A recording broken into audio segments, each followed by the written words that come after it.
Hi friends, பட்டா எத்தனை வகைப்படும் சொல்லி பார்ப்போம். அதாவது எனக்கு பட்டானா என்னன்னே தெரியாதுன்னு சொன்னீங்கன்னா இதுக்கு முன்னாடி நம்ம சேனல்ல பட்டாவை பத்தின வீடியோஸ் போட்டிருக்கோம். அதை பார்த்து தெரிஞ்சுக்கோங்க. இப்ப பட்டாவிலே நிறைய வகை இருக்கு. அதுல 8 பட்டா மட்டும் முக்கியமான பட்டாவை சொல்றேன்.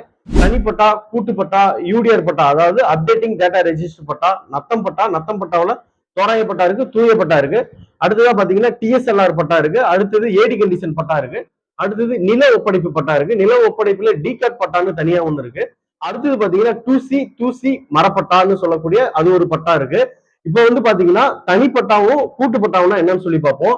இப்போ தனிப்பட்டானா ஒண்ணும் கிடையாது. ஒரு நிலத்துக்கு ஒருவர் மட்டும்தான் உரிமையா இருப்பாரு. அதாவது ஒரு சர்வே நம்பர்ல அவர் மட்டும்தான் உரிமைதாரரா இருப்பாரு.